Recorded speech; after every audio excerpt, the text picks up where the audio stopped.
Okay, thanks, Jenny. Appreciate it.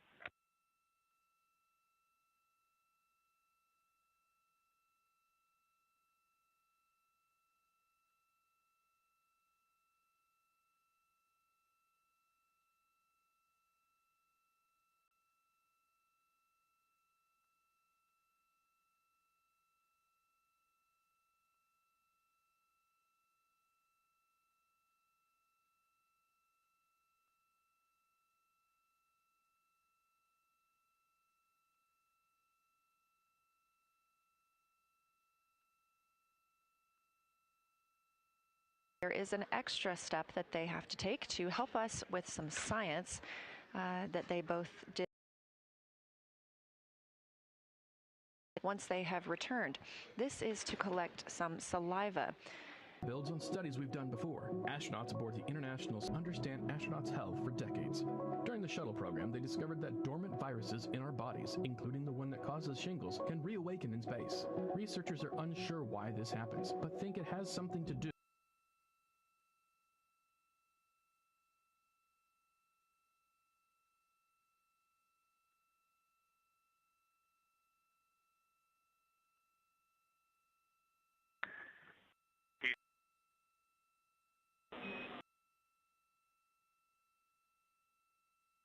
Backup crew member and serving as today's Capcom, speaking directly with the crew and relaying information and instructions from here on Earth. This team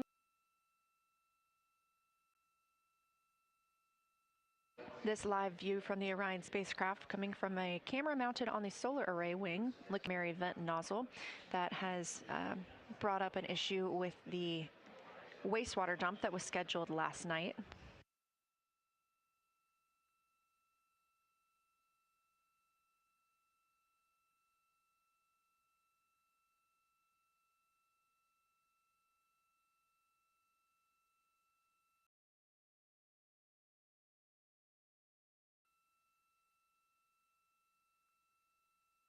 Due to the cancellation of the outbound trajectory flux right now,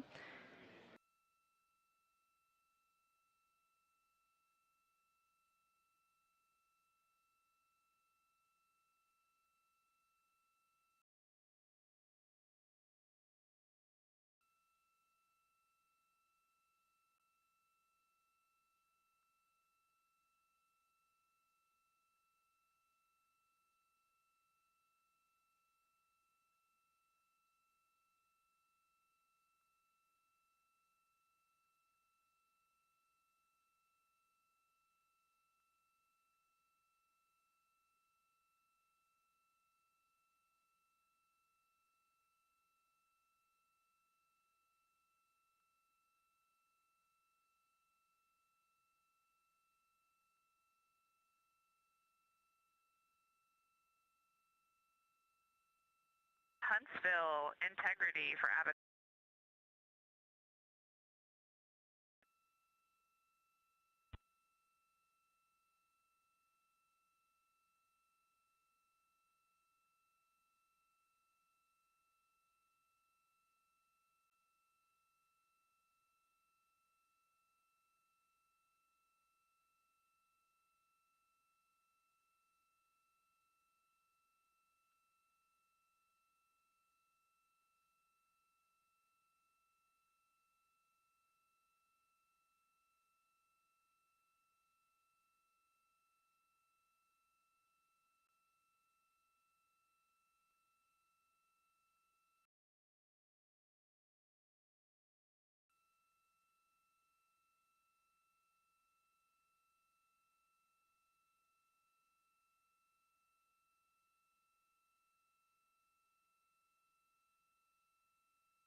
Astronaut Christina Cook, mission specialist on the Artemis 2 flight, down to about the size of a USB thumb drive, and it measures how individual astronauts respond to deep space stressors.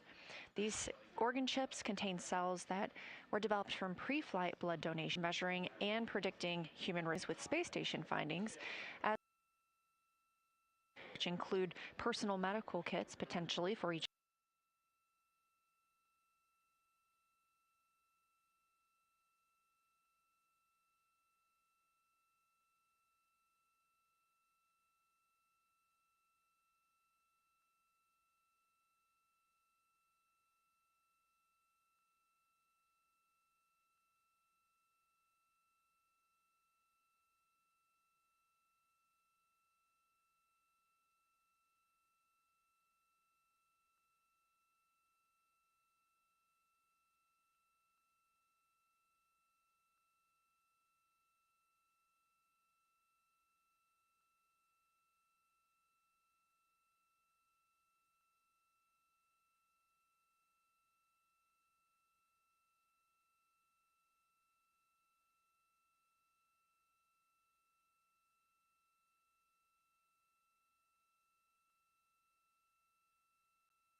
Canceled, deemed unnecessary, following a successful translunar injection burn just a couple of days ago.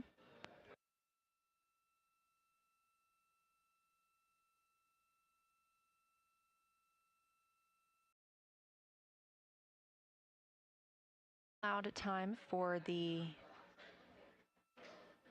teams.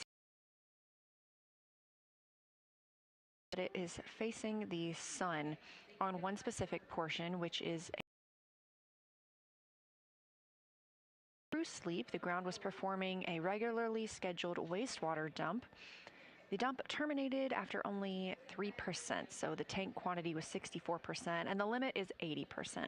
So the wastewater tank dump, of course, no impact to the mission or the lunar flyby scheduled on flight day 6.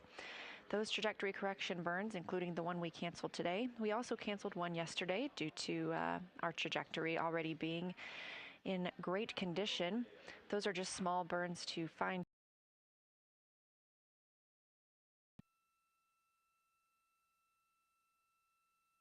conducting any cabin configuration day. Or we expect the less than an hour, we expect the daily planning conference to occur. And information to the crew.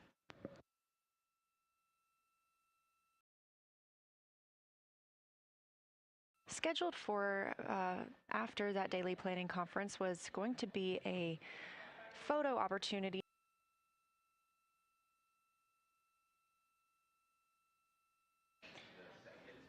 We were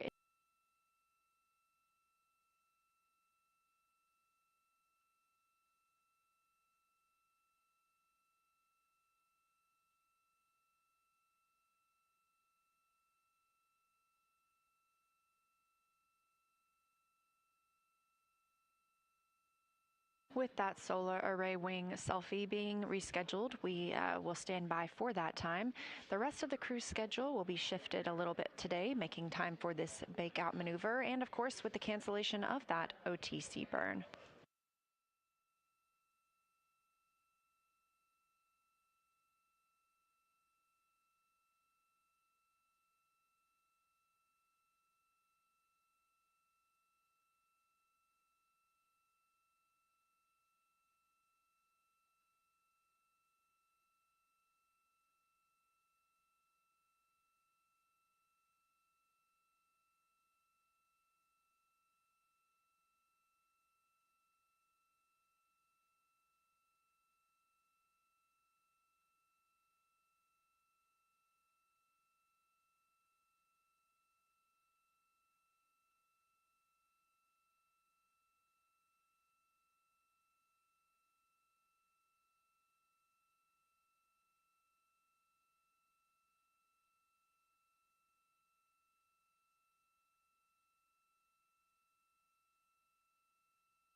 This is Artemis Mission Control here at Johnson Space Center in Houston, Texas.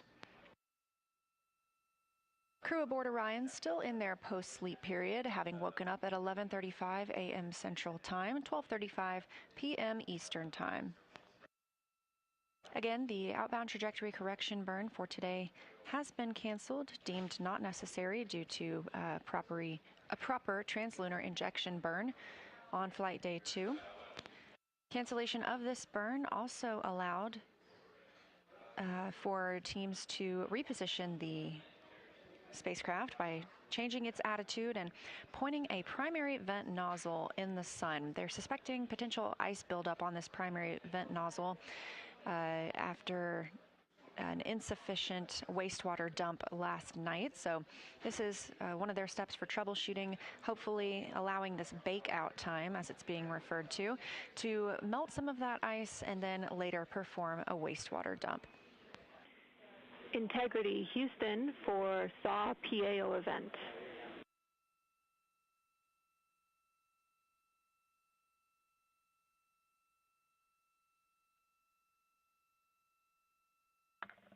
Go. Wanted to let you know we're planning to defer that PAO event until later in the day because of using the saws to monitor the outcome from this bakeout. We'll have more words for you when we know where it lands.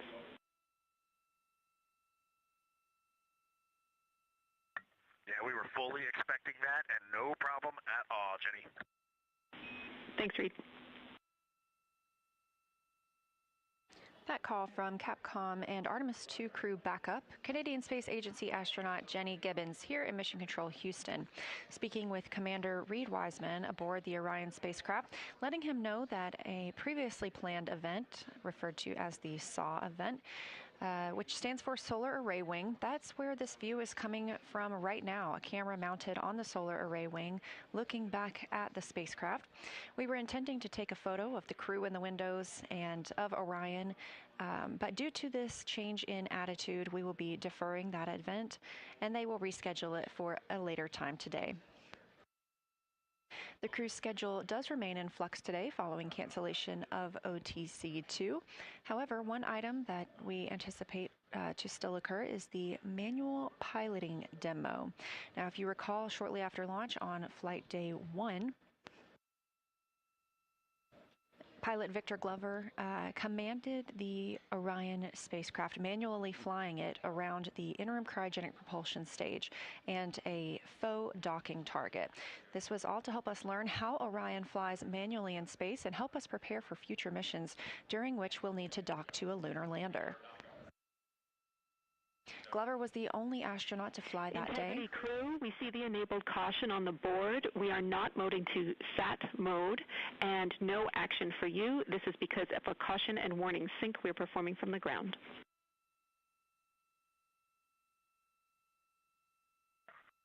Okay, everything looked good on our display, so we were a little confused. Thanks, Jenny.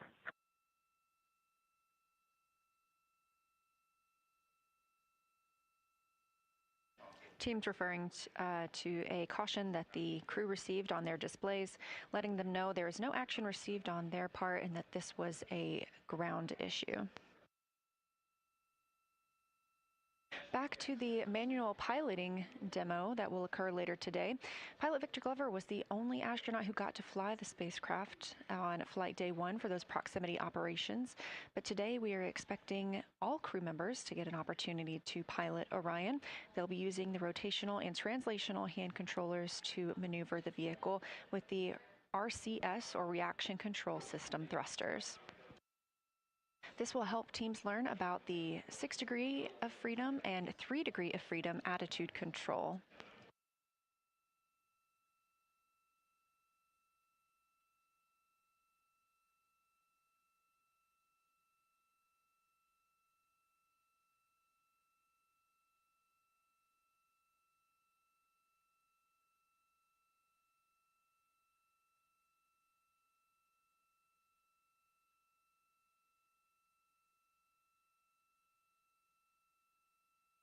For anyone else looking forward to that manual piloting demo, we are expecting that to take place just after 8 p.m. Central Time. Of course, we did mention the schedule is in flux for the crew members today, so that may change if needed.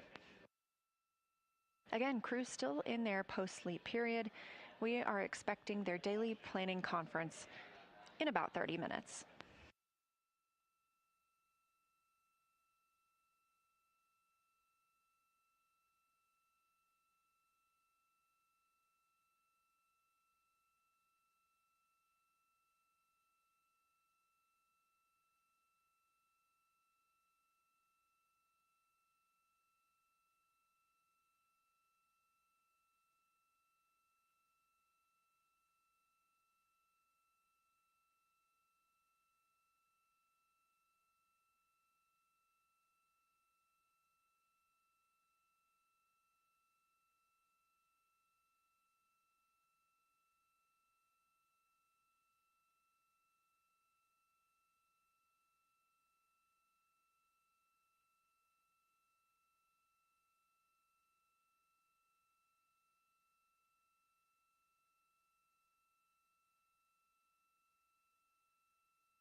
As we kick off flight day 4, the crew is still in their post-sleep period. Let's take a time to get reacquainted with our Artemis II crew. Reed Wiseman is the Artemis II commander and a Baltimore native. He's been in space before as a flight engineer for Expedition 41 on the space station from May through November 2014, a total 165-day mission. During that time, his crew set a milestone for station science by completing a record 82 research hours in a single week.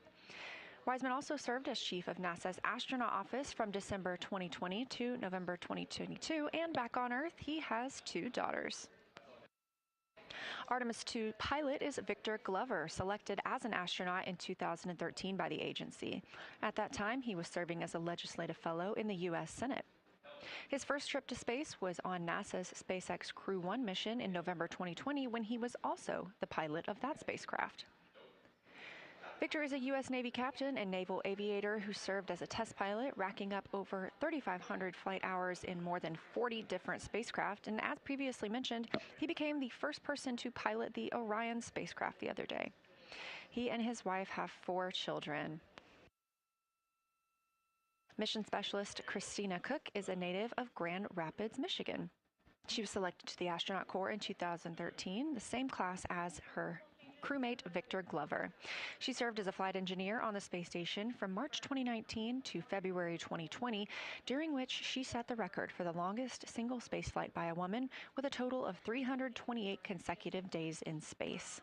She also participated in the first ever all-female spacewalk with her crewmate Jessica Meir, who is back on the International Space Station as we speak. Before becoming an astronaut, Christina helped build space science instruments and led scientific field work in some of the most remote environments on the planet. She enjoys surfing, rock climbing, community service, yoga, travel, and photography. Rounding out our Artemis II crew is Jeremy Hansen, a Canadian Space Agency astronaut and first-time flyer. The London, Ontario native was selected as an astronaut in 2009.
Integrity Houston, for that PCA flush, we are starting regulation now.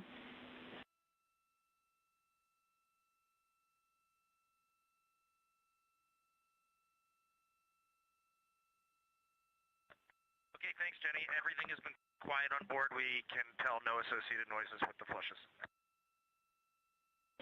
Copy, thank you.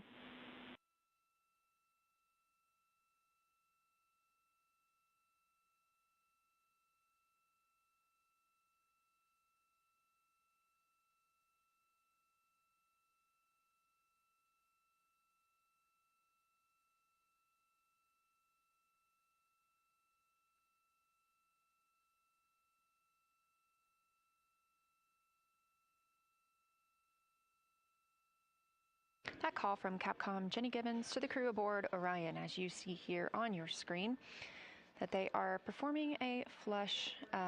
We have been monitoring the primary vent nozzle. They reoriented the spacecraft to point it toward the sun, to point the primary vent nozzle toward the sun, I should clarify, and help potentially thaw some ice that they suspect may have built up and be interfering with the Universal Waste Management System. Crew reports everything is good on the spacecraft. We are now 2 days, 20 hours into the flight of Artemis 2.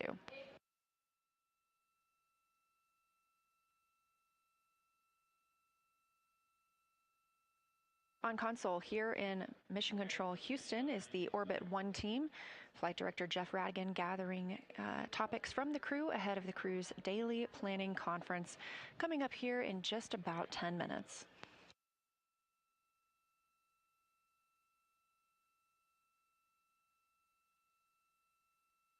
That daily planning conference actually targeted for about 20 minutes from now.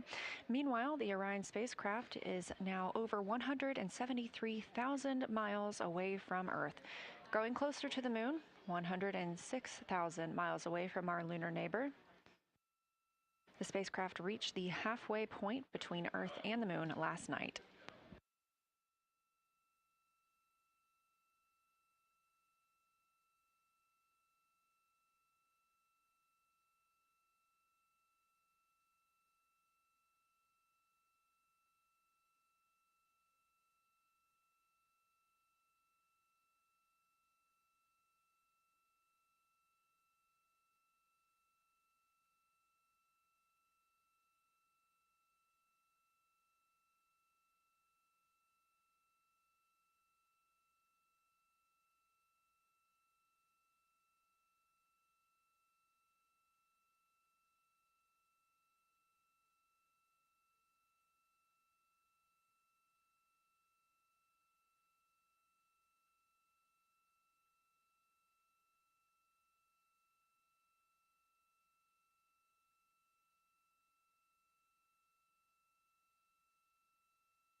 This is Artemis Mission Control, and you're looking at a live view of the Orion spacecraft on the Artemis 2 mission, the first flight of humans around the moon in over 50 years.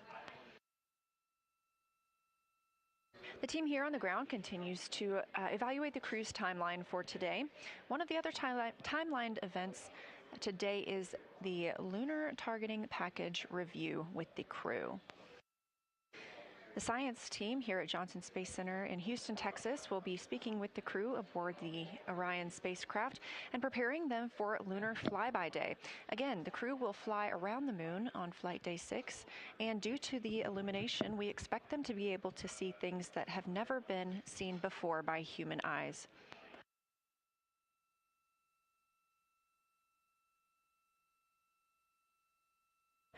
The science team has been preparing this lunar targeting package for this specific flyby, as each launch date would have resulted in different viewing opportunities due to lunar illumination. So the crew has been training for years based on photography of the lunar surface, as well as in different lighting conditions. And today will be the opportunity for the science team to discuss what they expect the crew to be able to see and the priorities for them to photograph during that flyby. Of course, our coverage will be live that day as we remain live 24/7 on NASA's YouTube. Thank you for tuning in.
This is Artemis Mission Control coming up on the daily planning conference for the crew aboard the Artemis 2 spacecraft. They woke up at 11:35 a.m. Central Time today and have since then been in their post-sleep period. So this daily planning conference will really kick off their workday. During post-sleep, they have the chance to configure the cabin, do some hygiene, and eat their breakfast. And a few things on the menu today include granola, scrambled eggs, vegetable quiche, mango salad, sausage patties, and, of course, scrambled eggs and coffee.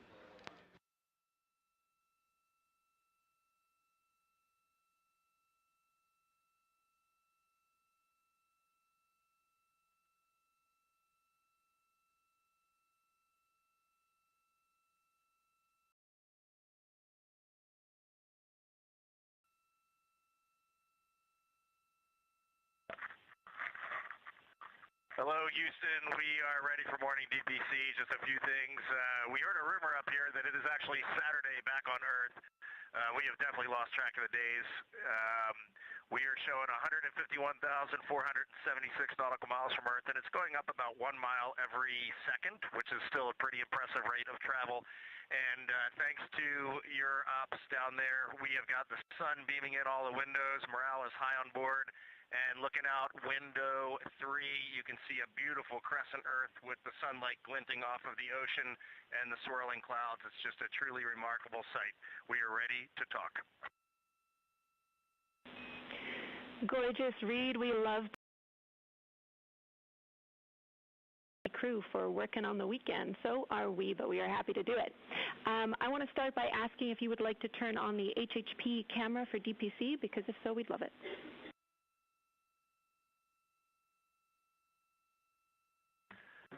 Yeah, we will work on that right now. It might just take us a minute, and I'll try to start routing the video. No problem. I'll get started in the meantime. So as you know, we are busy replanning today after canceling OTC2. We have lots of opportunities to do activities to get ahead, and we can also expand your lunar flyby plan review time. If you find that you are in need of work, we would ask that you give us a call and we can give you items.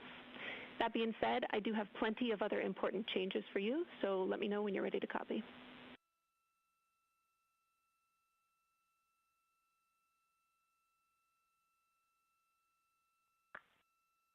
Yeah, go ahead. All right, first up, your splashdown -6 weather forecast is on board. As you would expect, the models haven't agreed to what the weather will be yet, but we wanted you to know that it is there for your awareness.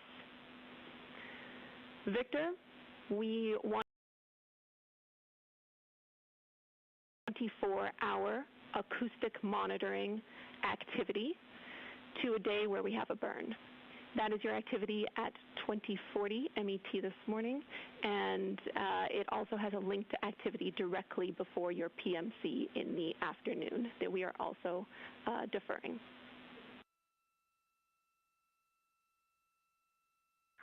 Okay, Victor copies. For all of the crew's HRP standard measure yellow activities today, those are flexible, but they do need to be complete before Victor's Everywhere downlink this afternoon. And for Christina, please let us know which PCD you use for your cognitive assessment, because we need you to use the same one later in the mission for your second assessment.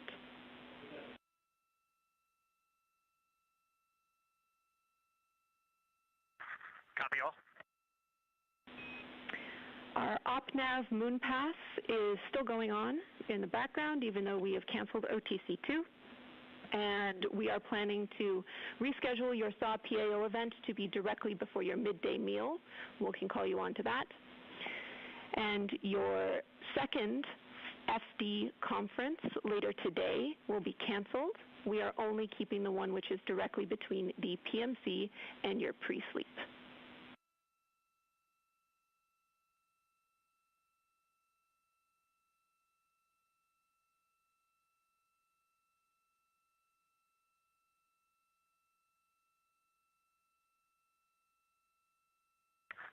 Jenny, say that again. The first flight director conference is canceled. We're only doing the one before pre-sleep. The second flight director conference is canceled. We will be performing the one that's directly between the PMC and pre-sleep.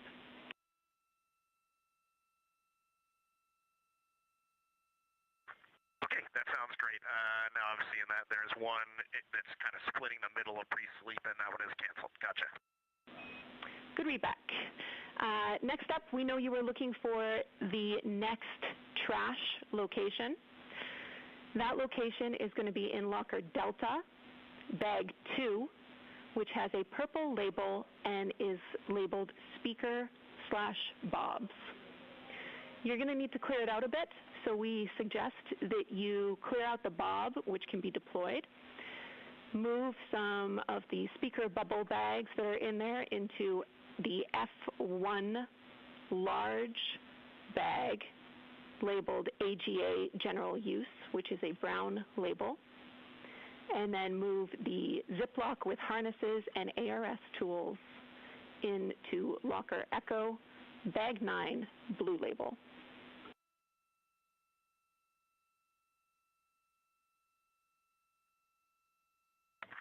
Christina copied all. Well done, Christina. Okay, 2 more topics for you. One is on the pre-lunar flyby cabin config.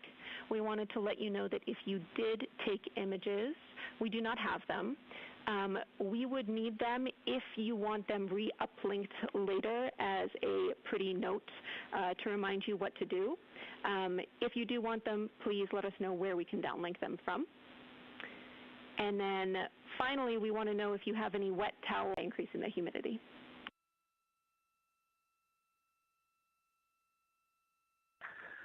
We did put some hygiene towels out. We deployed them yesterday after taking some hygiene baths, and they are drying over by the vents, the outlet vents.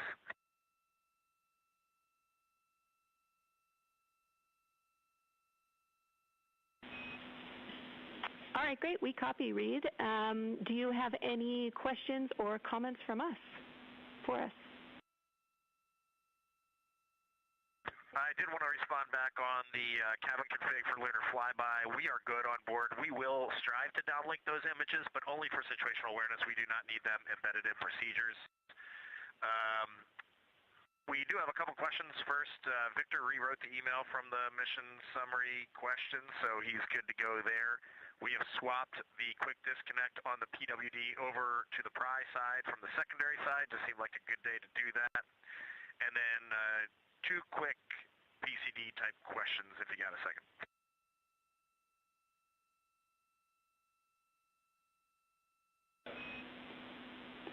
All right, we copy all and we'll take your PCD questions now.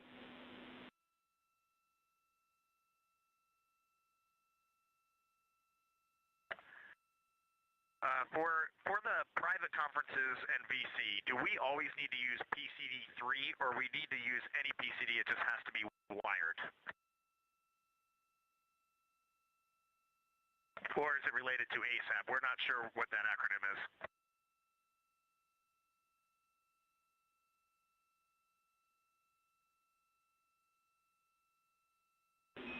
Checking.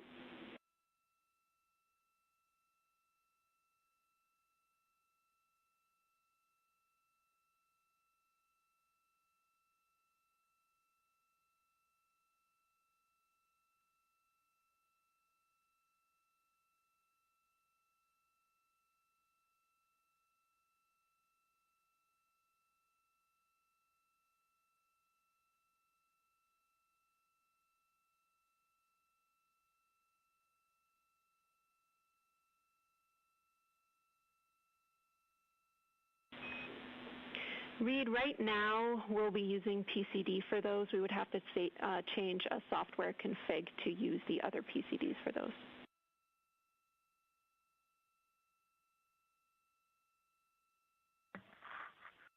Okay, so we do need to use PCD3. All right, thank you. And then for email syncs, I know we're working to just make this more operational, and we're going to learn as we go through the mission. Something that we're noticing is even if the sync is not complete, if there's any way we can at least get into email during pre-sleep and post-sleep times, that would help so that we can compose. It's very difficult to compose emails up here on the PCDs. Just having that time would help.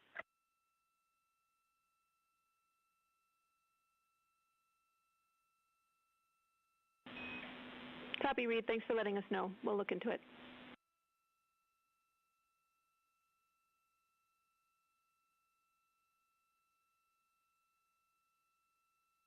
Okay, I think the only other thing is y'all were looking for some Nat Geo status updates. I think it might be worthy of a 5-minute conversation after this or later today if you want, but I feel like we're doing the best we can, and I feel like we're doing pretty well.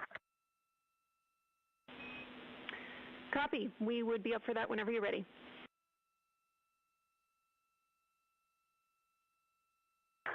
Okay, give us a couple minutes, and if we find some gray space, we'll give you a call. Sounds great. Thanks, guys.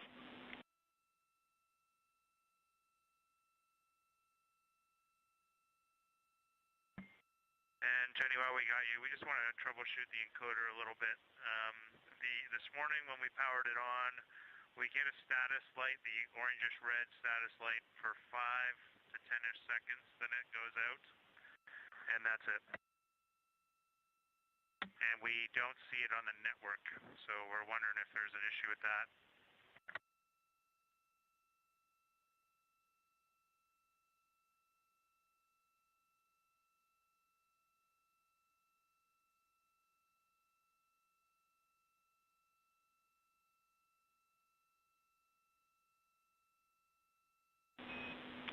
Copy. Thanks for the report, Jeremy. Can we confirm that you Jenny, one option for you guys, if you're connected? not sure on that, we could just get a spare encoder out and try it and learn on our own.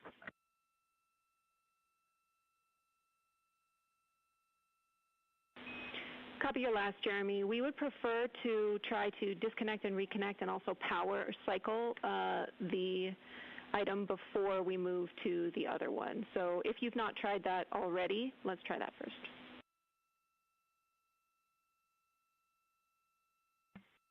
Okay, we've done 2 power cycles, but with both of those power cycles, the HDMI adapter was connected, as was the Ethernet cable connected. We can do another power cycle with everything disconnected if you think there's a difference there.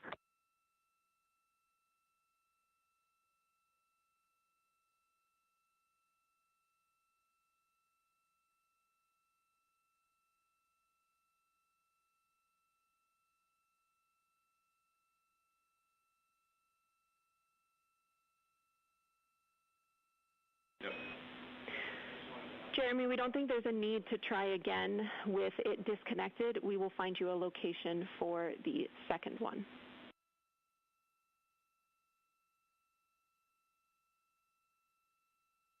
Okay, I've got them pulled up here. As long as the stowage or the packing plan is accurate, I'll go ahead and grab the one out of bag 9, contamination cleanup. That's a good location, Jared. Should be there. Thanks.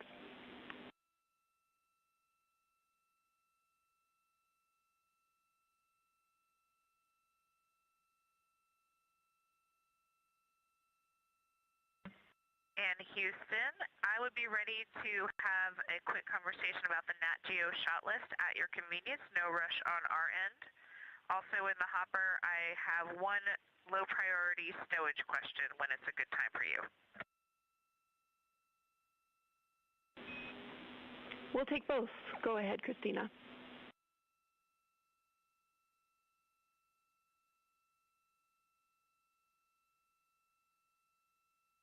Yes, regarding the message, the flight day message item about Nat Geo, we are doing all of our Nat Geo scheduled activities as well as a lot of targets of opportunity. We're basically grabbing the camera for Nat Geo pretty much all the time.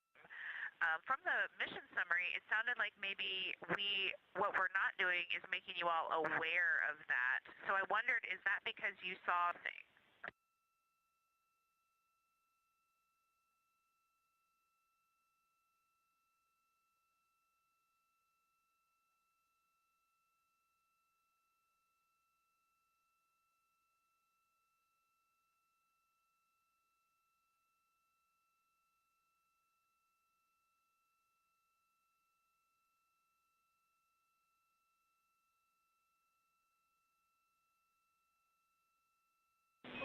We're checking, Christina.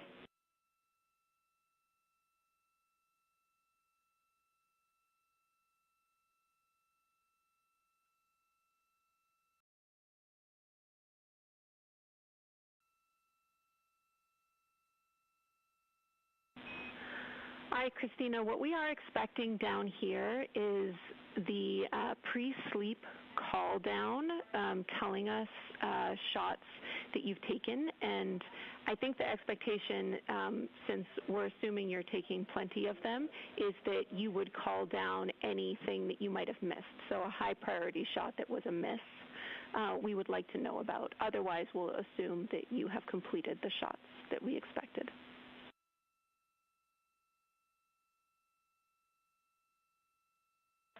Thank you, Jenny. That is super helpful. I will make sure that we include that as part of our pre-sleep activities, but rest assured we're doing a lot, and we're really enjoying it.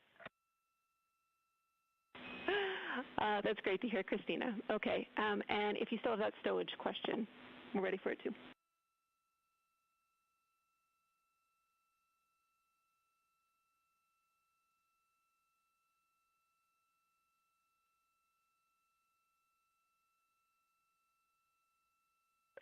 All right, Jenny. We'll collect all of our thoughts and let you know what we have and haven't done. But there were, due to power downs and stuff, like there were some pretty major things that we just couldn't get because there was no power to the system. All right, we copy, Reed. Thank you.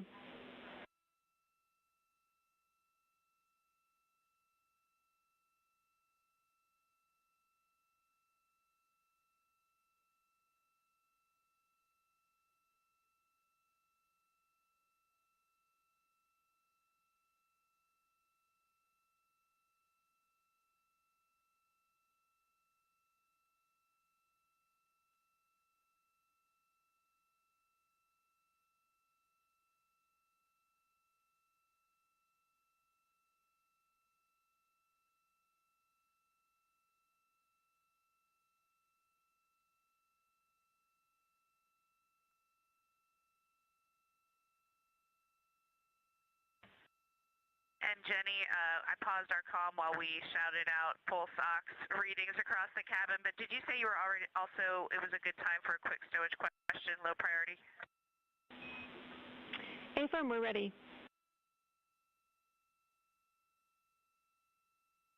Yes, this one might take some digging. I'm looking for a specific community hygiene item that is Honest lotion. So it's just hand lotion, and I believe the brand is Honest. I thought we had some on board, but we just haven't come across it yet, and I don't think our packing plan has that level of granularity. Thanks for tracking it down.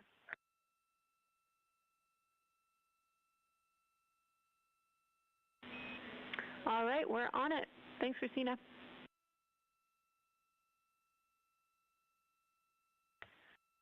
Thank you. And of course, the answer could well come back that we don't have any on board and I'm remembering wrong. So thanks for the help. No problem. We'll let you know.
This is Artemis Mission Control. Mission elapsed time 2 days, 20 hours. Just want to confirm we're go for CCU dumps. I'm going to work on that now.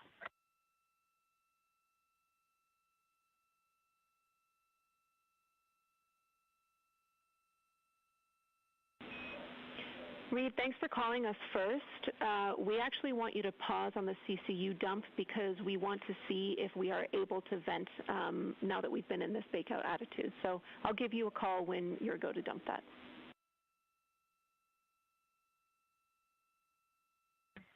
Okay, copy that.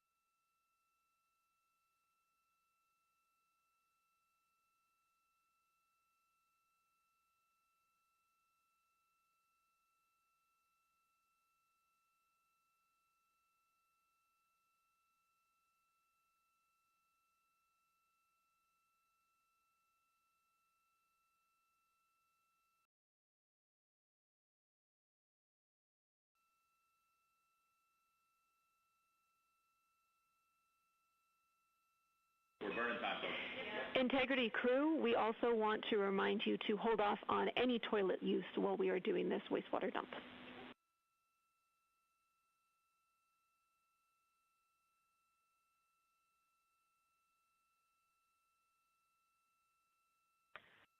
Copy. We are no-go for toilet and CCU dumps. Thank you. Thanks, Christina.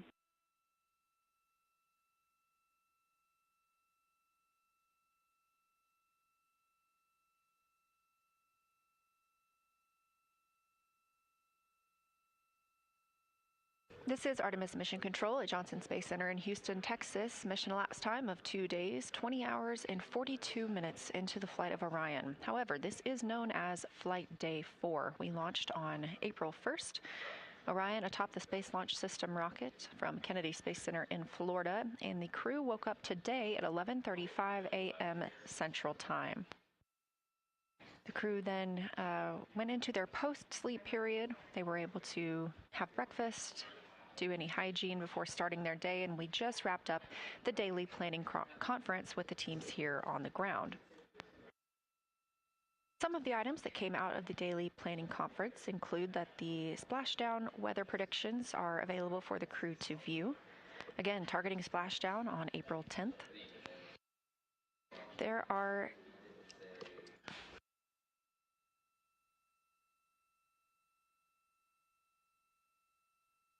a select number of HRP activities. These are Human Research Program activities that are on the timeline that the crew on the ground wants to make sure the astronauts complete throughout the day, but they are not hard timelined or not hard scheduled, meaning that they can share and conduct at any time.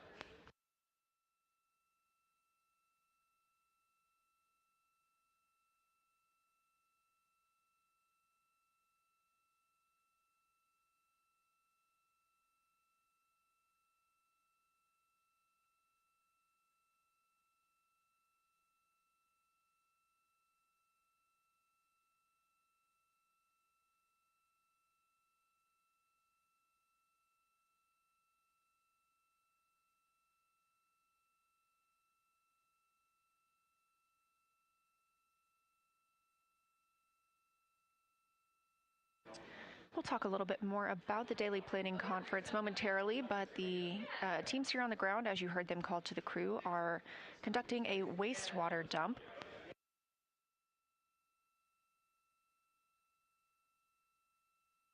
If you look closely, you can see some of those particles leaving the spacecraft. This is a good sign. Last night, at the beginning of crew sleep, the ground performed a routine wastewater dump. However, it terminated after only dumping 3%. The suspected culprit may be some ice on the primary vent nozzle, so the teams rotated the spacecraft's attitude today to place that vent nozzle in the sun. The hope was for this 2-hour bake-out time to help melt the ice that may be preventing the waste dump.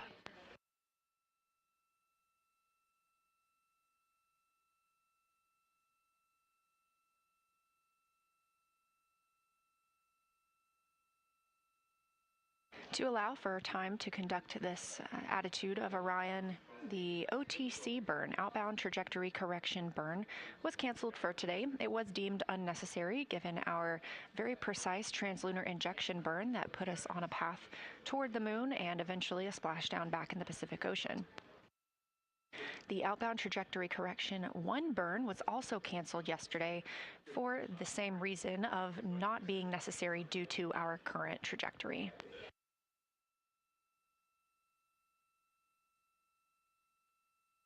Cancellation of these burns means there's obviously no impact to the mission or the lunar flyby. These are just small tweaks to the burns performed to fine-tune the flight path. But again, we are on a great path around the moon thanks to the translunar injection burn performed on flight day 2.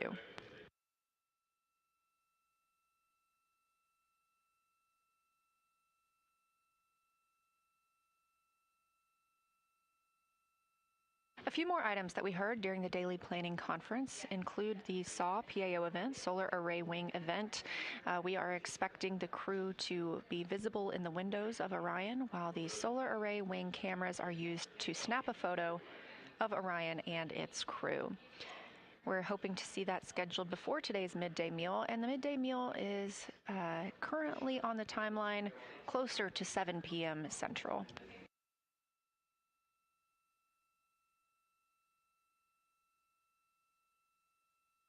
You also heard a trash location provided to the crew.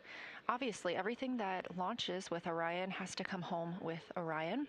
This is a little bit different than what we experience on the International Space Station, where trash can be loaded into visiting resupply spacecraft that burn up upon re-entry into Earth's atmosphere. So everything being properly tracked and stowed, they were providing the crew exactly where they should put any trash that accumulates during the mission.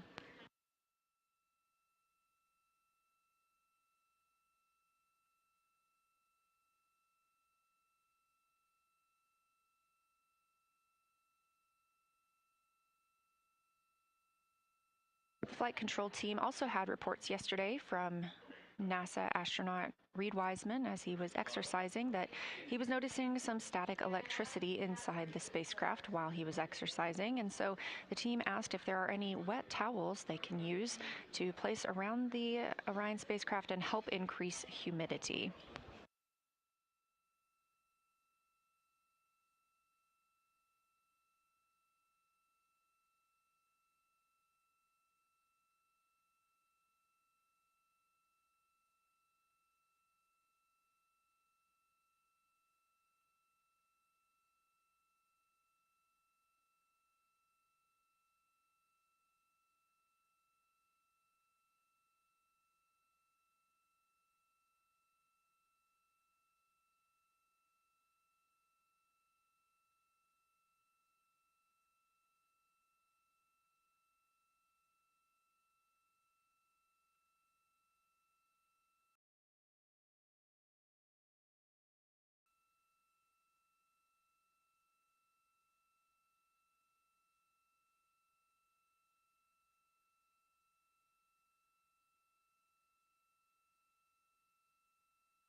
Houston, integrity on 1 for the dump. Go ahead.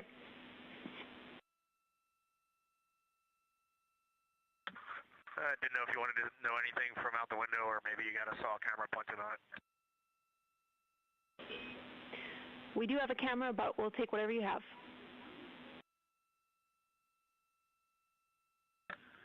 It could just be sun positioning, but this does not look like it's the volume of previous dumps, and the particulate is overall extremely fine with a few larger ice chunks coming out every now and then. But the volume looks less, but again, that could just be sun angle.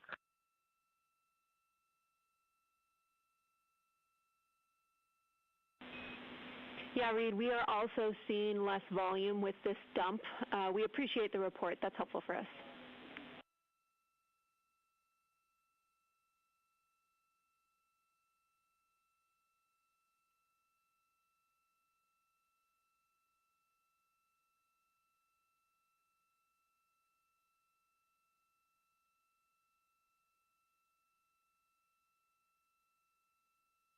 We continue monitoring the wastewater dump aboard the Orion spacecraft. Again, we maneuvered into this position to attempt at melting some ice around the primary vent nozzle. Victor Glover reporting that they appear to be seeing less volume from this wastewater dump than previously experienced, and the ground confirms that our data aligns with that observation.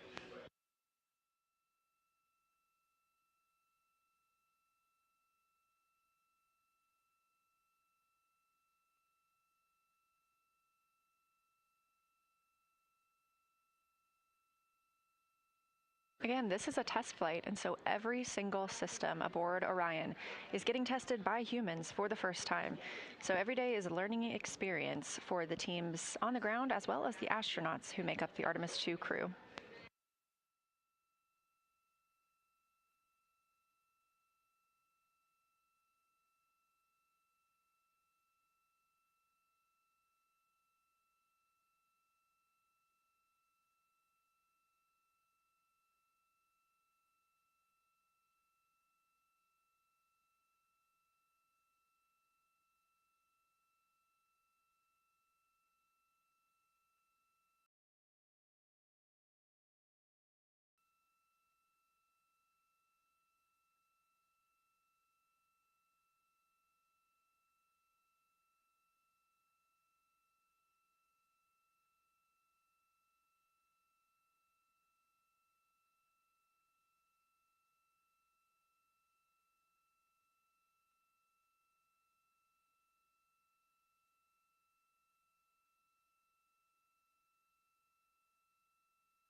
Integrity Houston, toilet is go for fecal use only, and you are go to dump CCUs as required.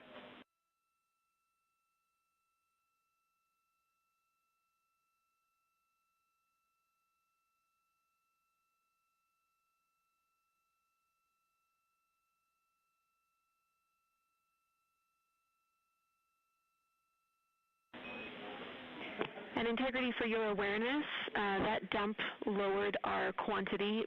Ice on the primary vent nozzle. This vent is the drain for the toilet and would be great to have space plumbers to unclog.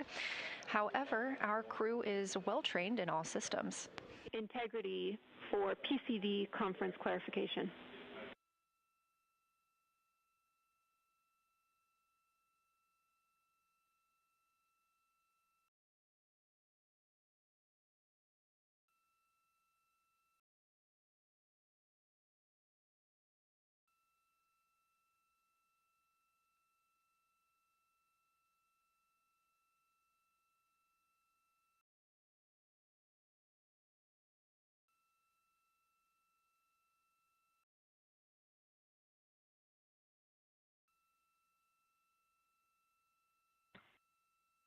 Houston Integrity, AGA readings when you're ready.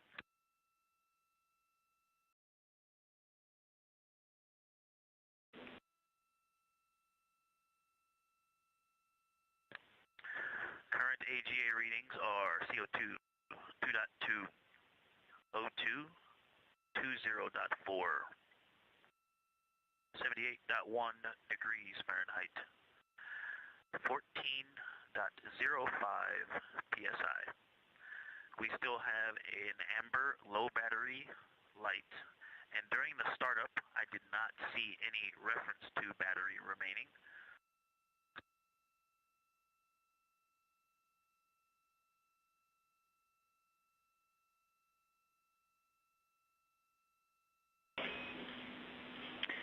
We copy all, Victor. Thank you.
This is Artemis Mission Control here at Johnson Space Center in Houston, Texas.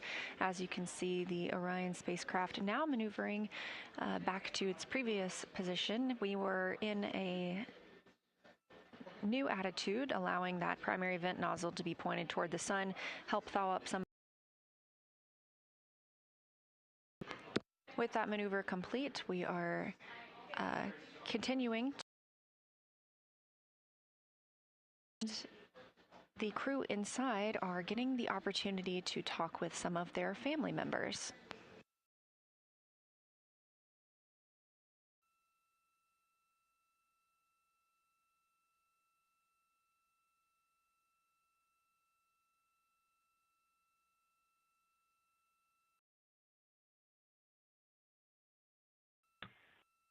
Houston, integrity for encoding. Go ahead.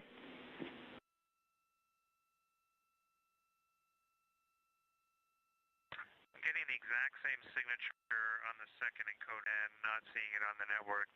Is that status?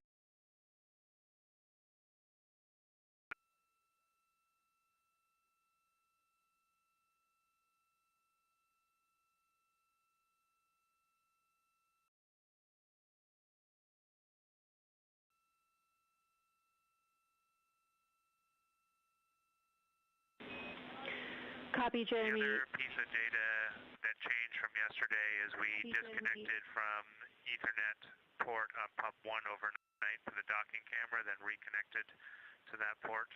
I guess I could try recycling that cable. Just the other end of that Ethernet cable, so we will take your recommendation to cycle that now. On a different topic, I do have a clarification on PCD3 for conferences if you want that now.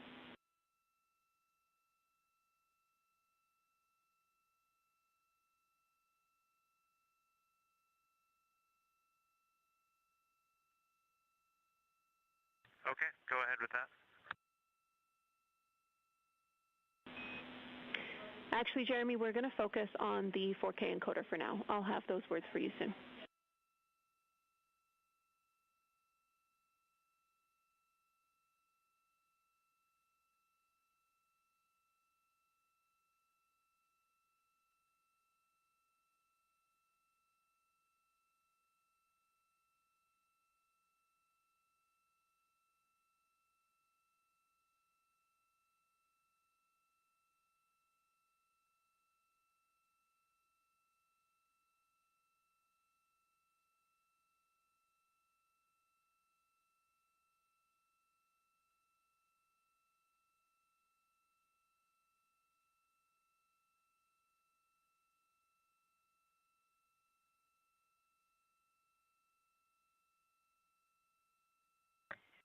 Houston integrity, just double check that Reed's PFC is happening on time. He hasn't seen anything yet.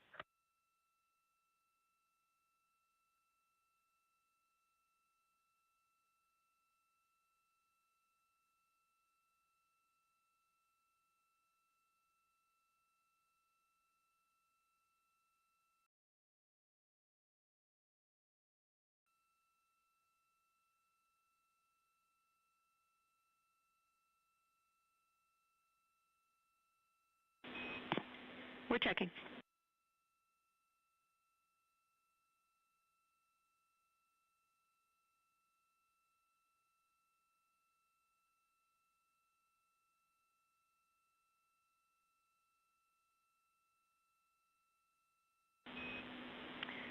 And we see Jeremy logged into VC. Reed's family is ready. We just want to confirm that you see the same.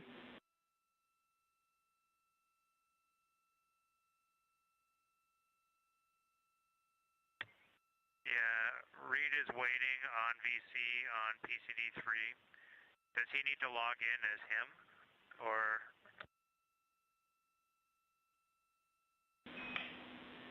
No, Jeremy, we will dial your VC account to make it work.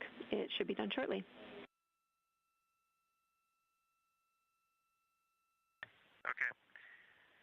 And we found the issue with the encoder. It was the Ethernet cable was plugged into the HHP cameras or whatever the ones we use for Ascent. So it should be working now, and we'll get you a view soon.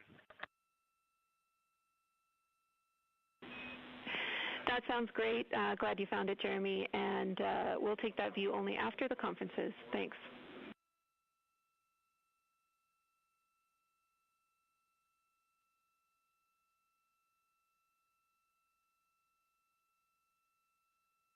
I'm going to back in bag 9. Copy. Thank you.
This is Artemis Mission Control at Johnson Space Center in Houston, Texas. You are getting a live look inside the flight control room. Currently, the Orbit 1 team is on console, led by Flight Director Jeff Radigan, there on the right of your screen in the white shirt. Capcom for today in the center of your screen is Canadian Space Agency astronaut and Artemis 2 backup Jenny Gibbons. She's the voice you'll hear talking with the crew. And to her right is Capcom Matthew Dunn.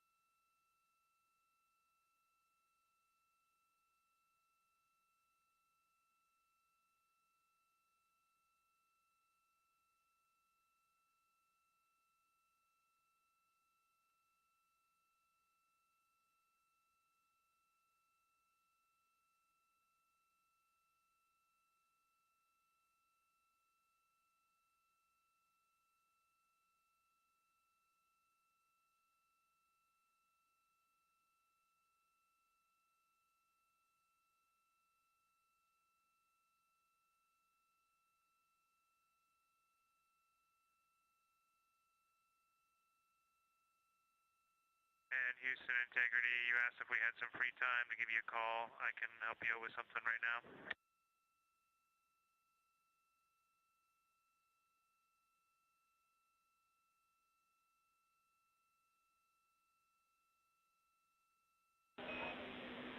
Copy, Jeremy. We'll be back with you in a minute.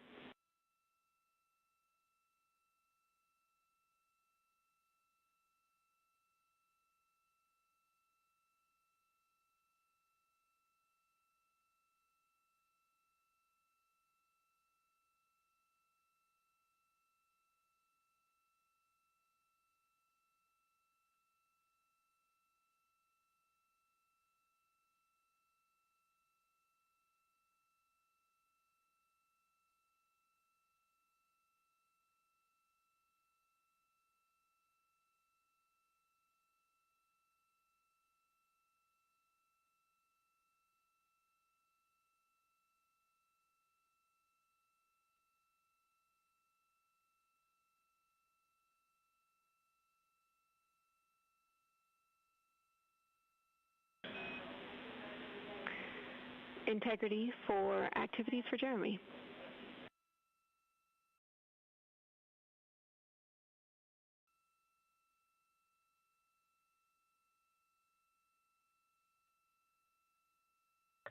Go ahead. Hey, Jeremy, in your free time, we suggest that you go to the task list and you can choose the cabin speaker assessment or the PWD flow test. And if you prefer not to do either of those, you can always go to the Nat Geo shot list.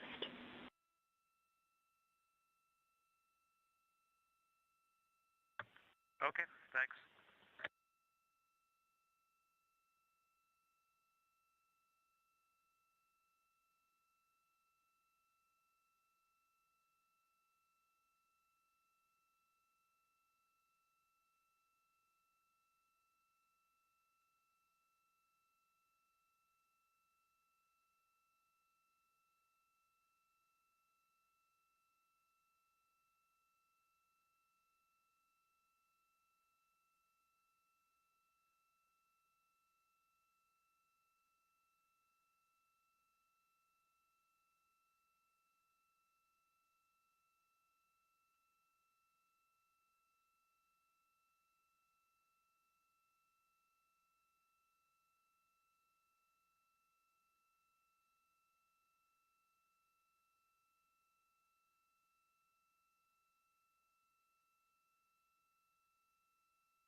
Houston Integrity, 4 CCUs have been dumped. We are complete. Thank you.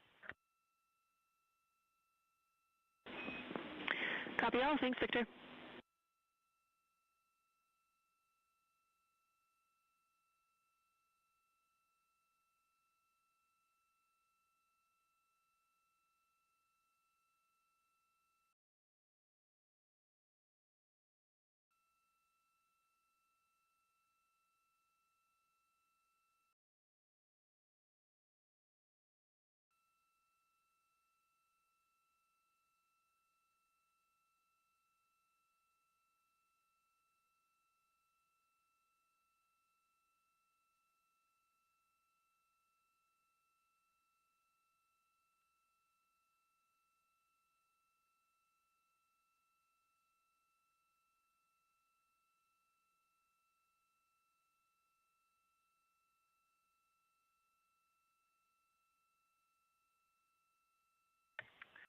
And Houston Integrity, we're just curious, if we had another CCU to dump in the next 10 to 15 minutes, can we just go ahead and do that? Will the heaters be configured? Does that work for your plan?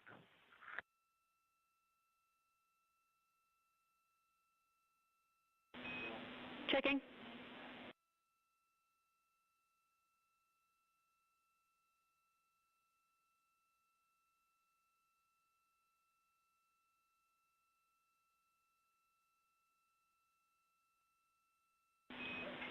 Affirm, Jeremy, our heaters are configured, so you would be go to dump.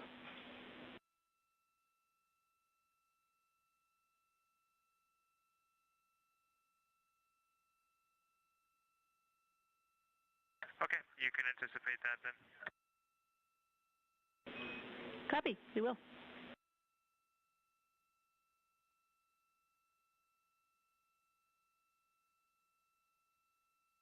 This is Artemis Mission Control.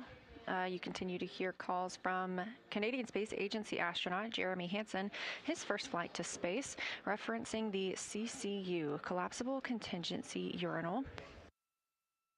The crew is using these at this time rather than the toilet as we continue troubleshooting the wastewater dumps. Having just completed one, the crew is using these instead of the waste management system.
Throughout the Artemis 2 mission, you are likely hearing the crew members refer to their spacecraft as Integrity. It is the Orion spacecraft, and the Artemis 2 crew members named it Integrity, announcing that name last fall.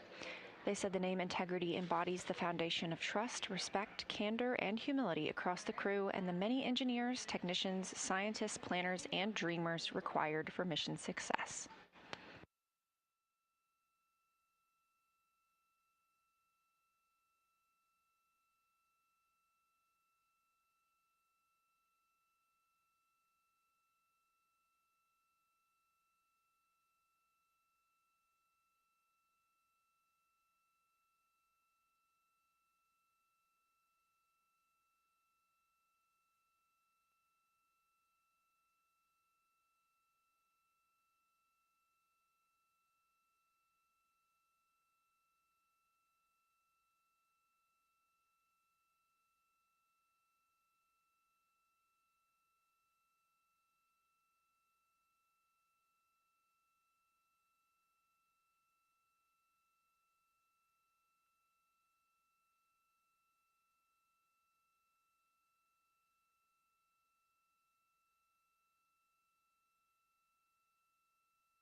Houston integrity on 1 for the conferences. Go ahead.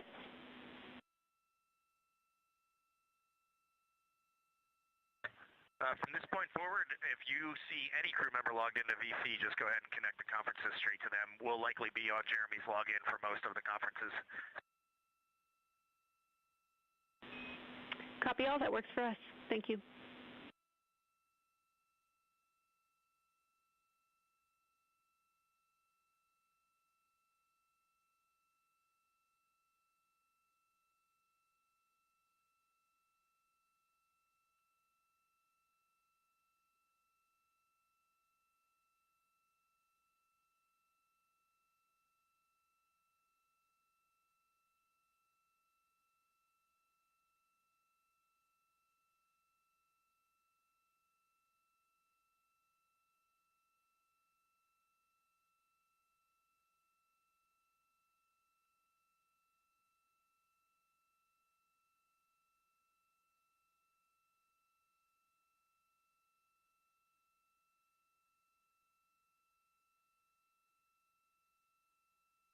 This is Artemis Mission Control. You are looking at a visualization of the Orion spacecraft. We don't have views at this time, but hope to regain them shortly. Currently, Orion is over 176,700 miles away from Earth and closer to the Moon than to our home planet, now just 103,972 miles away from the Moon. You can track the location of Orion and its stats at any time by visiting nasa.gov/track Artemis.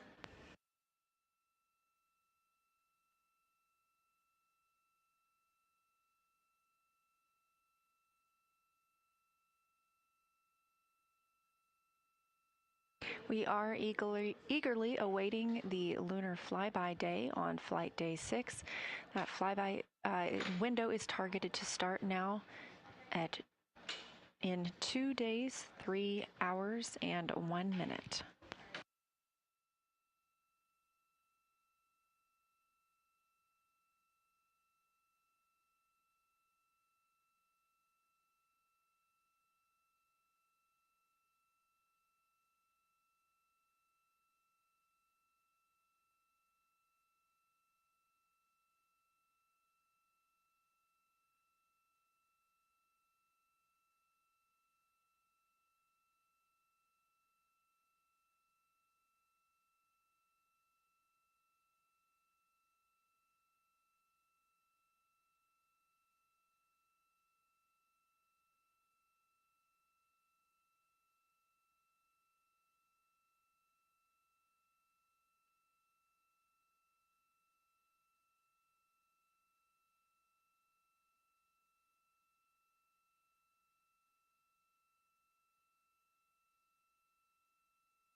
During the crew's daily planning conference with teams here in Mission Control Houston, the teams on the ground relayed to NASA astronaut Christina Cook that any of her HRP standard measures timelined events today could be completed at any time.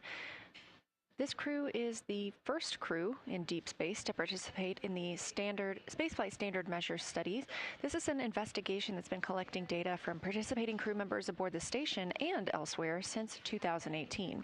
And the study aims to get a comprehensive snapshot of astronauts' bodies and minds by gathering a consistent set of core measurements of physiological response. Let's take a look. You know how your doctor always checks NASA collects includes the Artemis 2 crew flying around the moon. Comparing information gathered from astronauts before, during, and after spaceflight provides a window into what happens to the human body in space. On their trek aboard the Orion spacecraft, Artemis crew members will track their nutrition, heart health, and immune system, while MRI scans pre- and post-launch will peek inside their eyes and brain. The crew will also participate in tests examining balance, muscle performance, motion sickness, and changes in their microbiome. Since 2018, NASA has been gathering standard measures like these from crews in Earth-based analogs and aboard the International Space Station. But Artemis 2 will be the first to provide these measurements in deep space. After returning from their mission, the crew will move through obstacle courses. They'll exit a mock capsule and conduct simulated moonwalk activities in a pressurized spacesuit, including practicing walking, using a ladder, connecting tubes to the capsule, carrying bulky objects, and more. Why? Some astronauts feel dizzy, unsteady, and nauseated post-flight, but scientists want to know how soon after landing on the moon could astronauts carry out mission-critical tasks and what workloads they could handle before fatigue sets in. By understanding how deep space travel affects the human body, NASA can take steps towards sending future astronauts to the surface of the moon, Mars, and beyond.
If you're just joining our coverage today, thanks for tuning in. We are live 24/7 throughout the Artemis II mission, all the way from prior to launch until splashdown and astronaut recovery.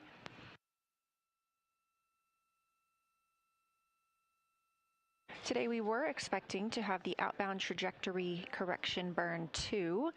This would have been a very small maneuver using the reaction control system thrusters on the European service module.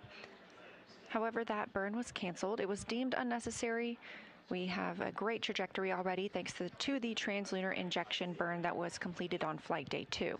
That's the burn that set us on a course for the moon and helped us leave low Earth orbit for the first time in over 50 years.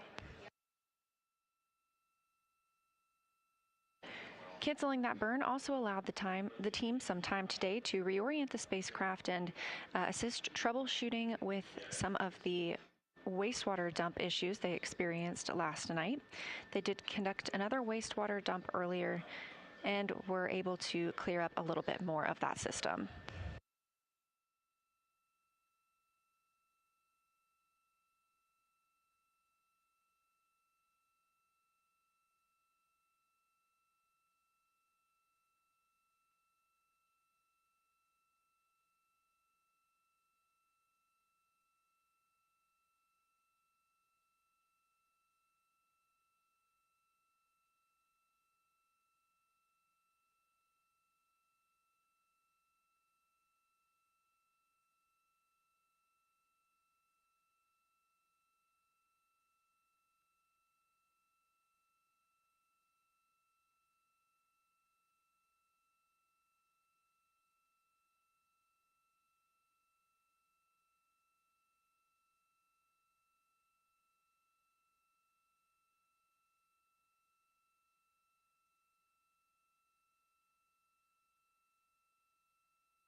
Houston, integrity on 1. Any chance for a 5-minute private with the flight director?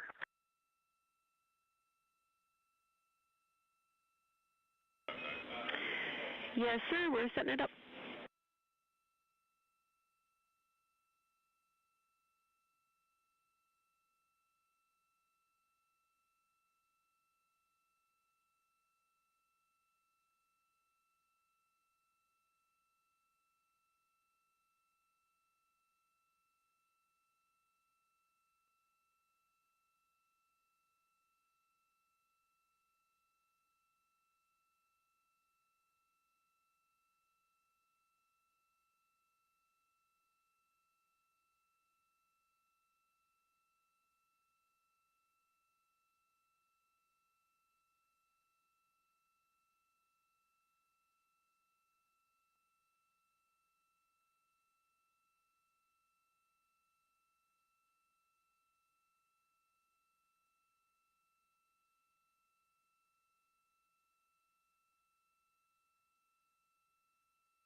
This is Artemis Mission Control. You heard that call from NASA astronaut Reed Wiseman, commander of the Artemis II spacecraft, down to the ground asking if they would privatize one of the loops.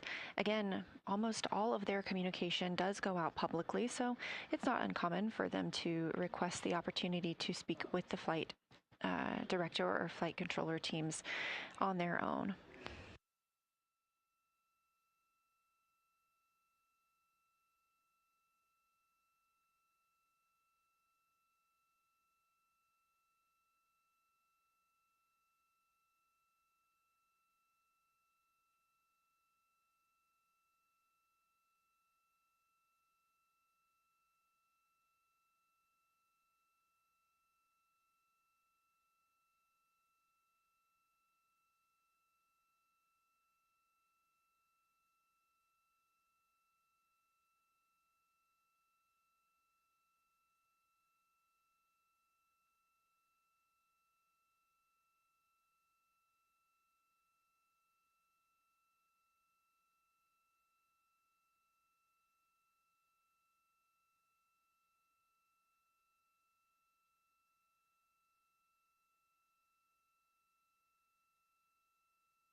Houston, I'm going to start the stream for scene and voice checks. We're not in config, but it'll still give you an idea.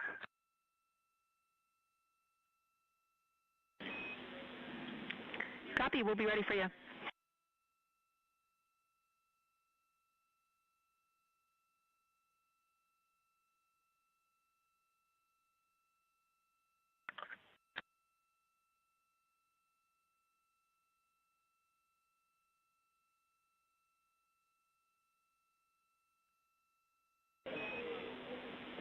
Integrity, we have a good video feed of you.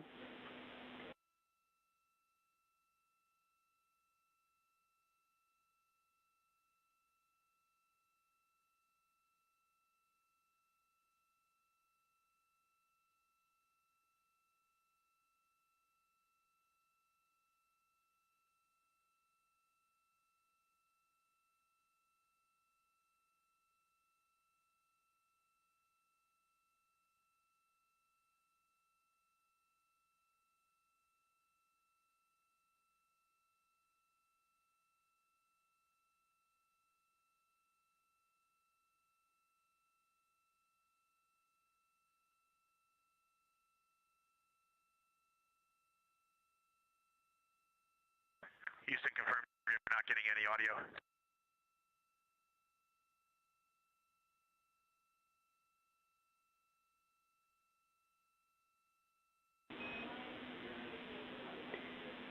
And Integrity, we believe that we were getting your audio. Let's try one more time.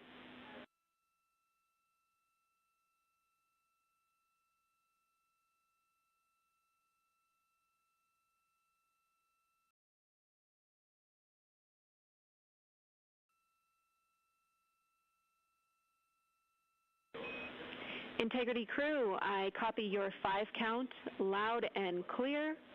You're sounding good.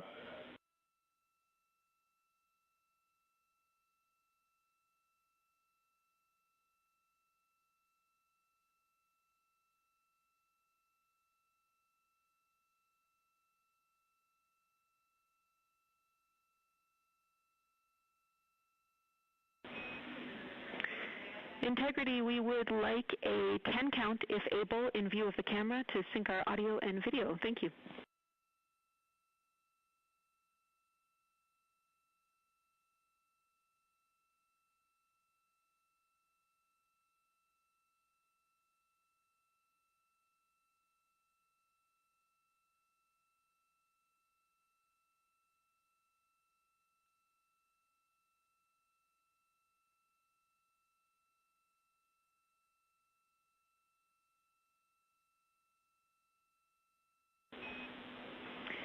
Copy, Christina. We would have taken either direction, but we prefer the blast-off direction. That looks like a really good audio and visual sync for us, so thank you.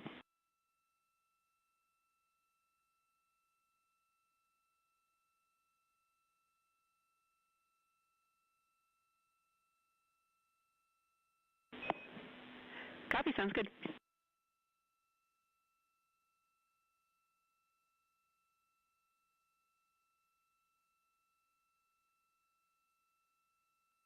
This is Artemis Mission Control. You're getting a live look inside the Orion spacecraft, named Integrity by the Artemis II crew. They'll be speaking with NBC.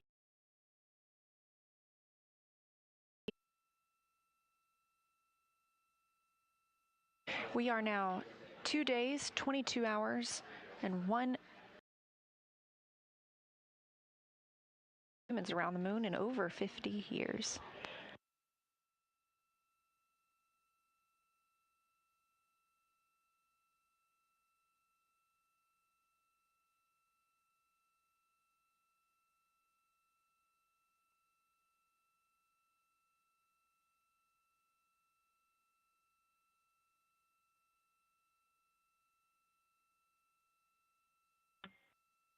Houston, Integrity for photos. We have photos on PCD 1 of the CCU.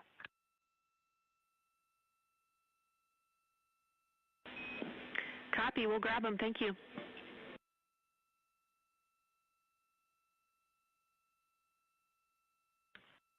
And Jenny, FYI, we will have a few more after the PAO conference as well. Copy. We'll keep an eye out.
As previously discussed, the crew aboard Orion is setting up for today's public affairs event. This look inside the Orion spacecraft: on the left, pilot Victor Glover, and on the right, mission specialist Christina Cook, both NASA astronauts.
This is Artemis Mission Control at Johnson Space Center in Houston, Texas, on Flight Day 4 of the Artemis II mission. As mentioned, the crew inside Orion is getting set up for a public affairs event that will take place in just about 7 minutes. The clients today are NBC and CBS. The astronauts will be speaking live with them from the Integrity spacecraft. They have now been in space for 2 days, 22 hours, and 8 minutes. Orion is now 178,250 miles from the place we all call home, our planet Earth.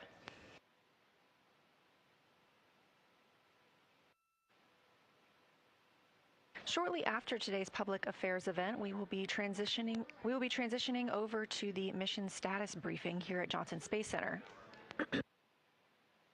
That is targeted for 4:15 p.m. Central Time. If you're watching on YouTube on NASA's stream, you can continue to watch on this feed to watch the news conference. But if you're interested in continuing to get live views from the spacecraft, you can transition to the other live feed available on NASA's YouTube.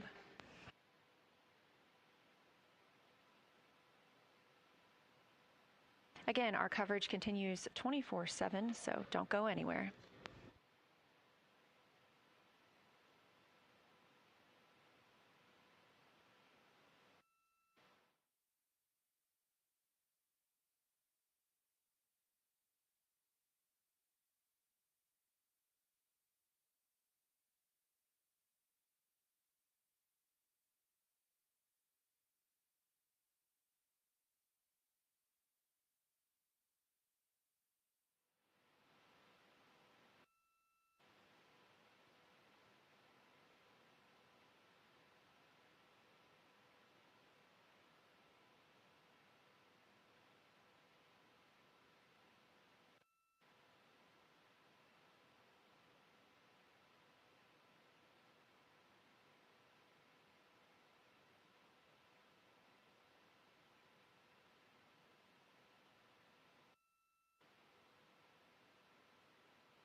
As we get ourselves put back together, just make sure the scene and voice still looks good. From our perspective, the camera might be a little tilted, but it might be good. Copy, Reed. Still looks good to us.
Integrity, this is Houston. Are you ready for the event?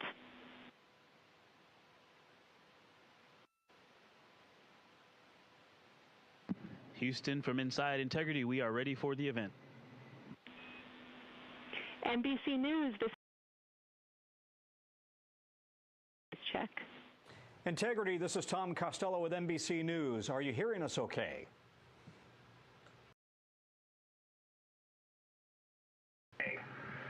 Hey, Tom, it's great to hear your voice all the way up here, 155,000. Congratulations on your mission so far. I'm told this is the farthest interview ever conducted in history, and I'm wondering, how does it feel right now to be in a place that nobody has been since 1972?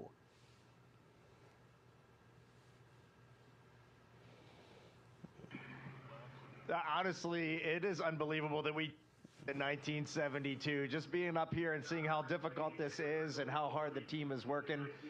We do have a little bit of echo on your call. We'll try to turn it down when we're answering, but this is out the window. The Earth is almost in full eclipse. The moon is almost in full daylight, and the only way you could get that view is to be halfway between the two entities. It is truly awe-inspiring up here. The images you guys have sent back are absolutely spectacular, and when you look at the moon that you're headed for and that gets closer and closer, what are your thoughts?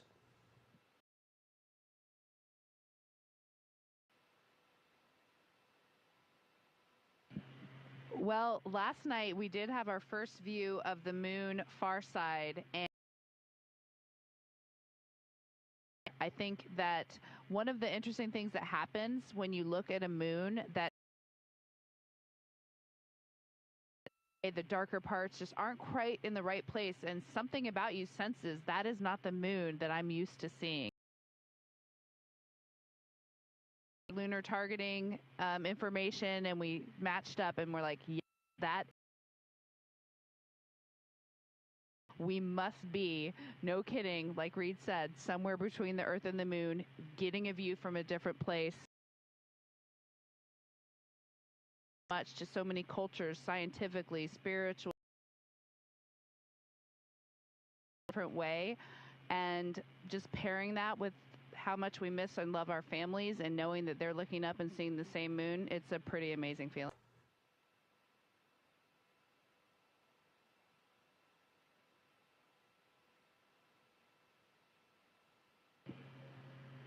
Well, before I list off a couple emotions, there's been a lot of disbelief up here, just the fact that what we're seeing, where we are, it's hard to wrap your mind around.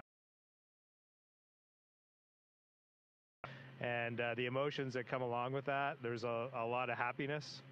Just to have experienced these unique things just brings you joy as a human. We're explorers at heart as human beings, and we really feel. And then, you know, right away you are just brings you to your knees. The thought that we get this experience, we're doing our best to show it with the camera, but you can't do it. I know those photos are amazing, but let me assure here, and there's a lot of gratitude for the teams of people that made this possible.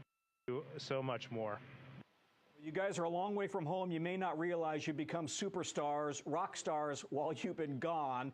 And I'm wondering, you've been able to talk to your families. How are they doing with you so far from home?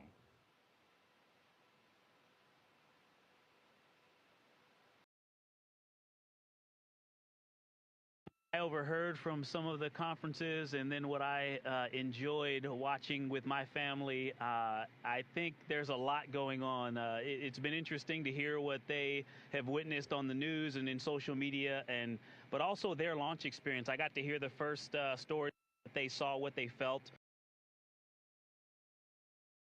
So, the family conferences were great. It was so awesome to hear people talking to their family. And I'm actually still processing. Mine was just about an hour ago, and I have a lot to go write down in my journal. I just want to tag on. I have my family conference right before Victor, so we had ours today. Christina and Jeremy had theirs yesterday, and I was just so jealous of them yesterday. I was so happy for them, but I was so jealous.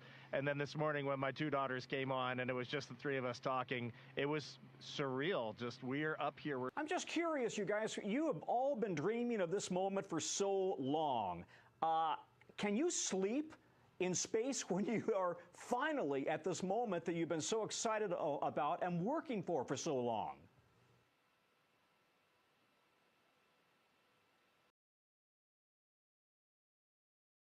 I love sleeping up here, and we are just people trying to get by. And for example, we might go look at the far side of the moon and take in its awesomeness and then go, maybe I should change my socks and try to dig around for a pair of socks. So this is the dichotomy of human spaceflight.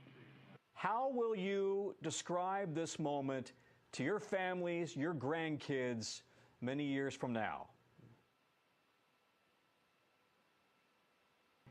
You kind of left me speechless with that. I think, it is weird when you're the four humans doing this. We're not doing this for reasons. Jeremy's answer was great. Like, if we can unite the world, that's awesome. But we're just the lucky four that got to be on this mission. We were in the right place at the right time with our international team, and we're up here doing this. I don't think any of us have really thought about legacy or any of that sort of thing. I do think it would be really neat someday if I can sit around with my grandkids or maybe Ike's grandkids or unbelievable. There's beauty, but there's human elements too, and I just think it'd be fun to share in this human adventure. The key part of human exploration is the human and coming back and sharing the story, and we're going to try our hardest with every single person on planet Earth. So listen, Al Roker is awfully upset that he couldn't be here. Any messages to Al Roker and the Today Show family? They are watching every moment of this. To be honest, I'm a little sad Al's not doing this interview too. It's great to talk to you, Tom, but I mean, Al, we had so much fun running around KS to him when we get back. Love you, Al. Yeah. He was with me the whole time. You all look great. We're wishing you a great trip, and we want to see great photographs from the far side of the moon. Thank you, Integrity. Go ahead. Integrity, this is Houston ACR. That concludes the NBC News portion of the event.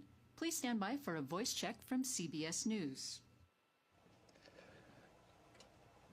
Integrity, this is Mark Strassman with CBS News. How do you read me?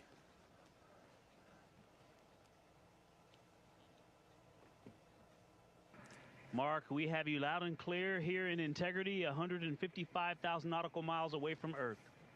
How do we sound? You sound fantastic.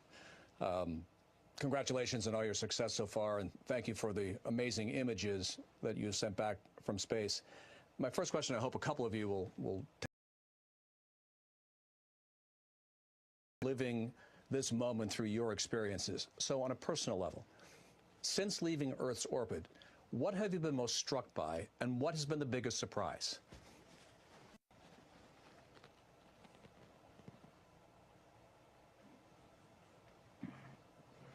Oh, I definitely think the thing that I have been most struck by was, I'm going to steal Jeremy's answer right here, but on Translunar Injection Day, before we did that translunar injection burn, give me a second for the technical, and then I'll get to the artistic. Just 100 miles from Earth and do that translunar injection burn, and then we head out to the moon. And just that entire time, I mean, you could look away from the window and then, we're going right at the Earth. That translunar injection burn, we were just 100 miles up. That's not anywhere near the height of the International Space Station. We were under the International Space Station. They were just screaming right above the clouds. And but the difference between Jeremy and someone who's never flown, but all four of us, and someone who's never flown is essentially equal. The three of us to be up here and to see for a collective 2 years, we have seen it less to being that 38,000 miles from Earth and just seeing some amazing views.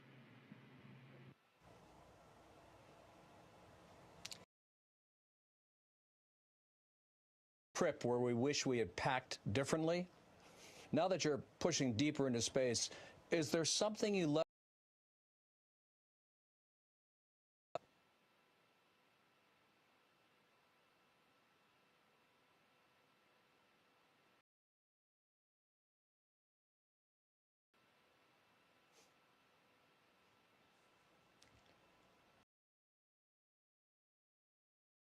A lot of brainstorming in the cabin right now.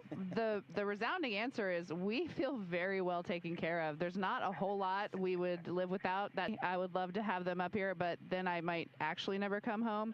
And yeah, I really can't think of much. The other joke was we computers and took it down, so maybe we would have packed a spare computer.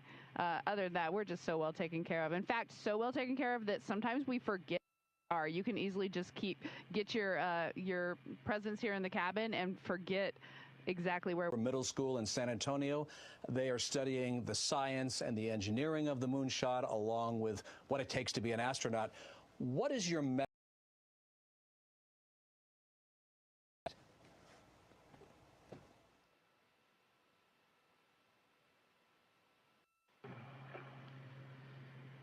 Yeah, I was sharing with some people yesterday, you need to identify your passions in life. We all are attracted.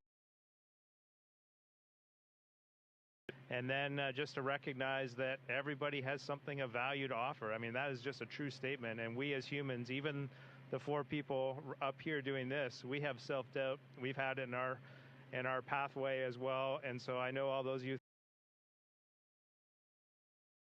you're going to have that. And so share your passions with others, and you're going to be amazed at how they help things that you're interested in doing. And the reality is humanity needs those contributions. Victor, I have one for you. Apollo 8 had a memorable Christmas Eve reading from Genesis. Do you have a message you'd like to share from space about Easter Sunday?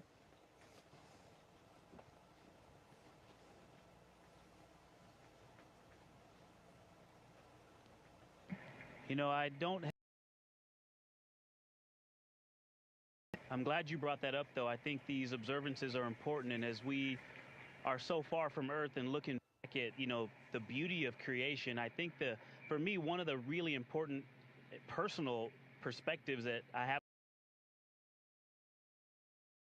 when I read the Bible and I look at all of the amazing things that were done for us who were created, it's you have this amazing place, this spaceship. You guys are talking to us because we're in a spaceship really far from Earth, but you're on a spaceship called Earth that was created to give us a place to live in the universe, in the cosmos. I think maybe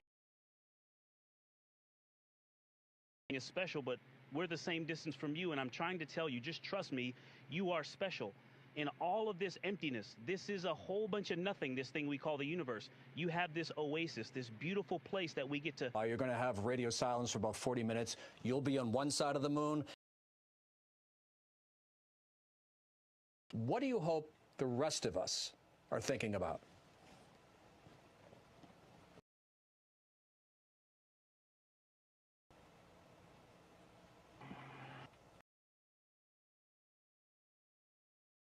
But I think it leads back to gratitude. Gratitude that out of this huge universe, we get the anomaly that is the window. I was ones during that time and reflect on that. Maybe we'll all come to a realization. We've all watched a waxing moon from Earth. What's it like to watch the moon grow from space?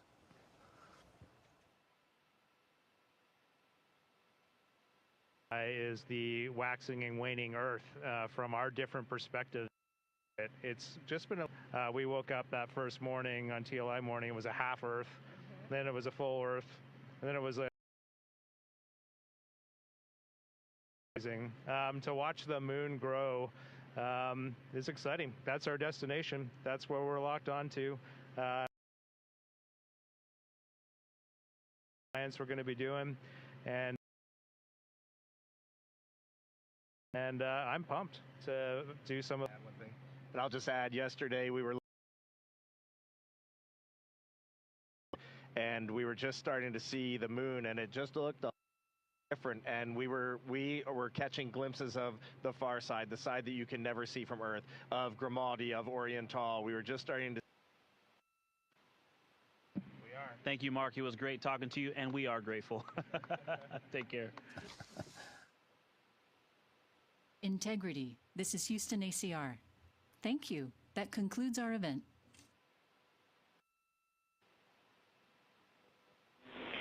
Thank you to Operational Audio Communications.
Integrity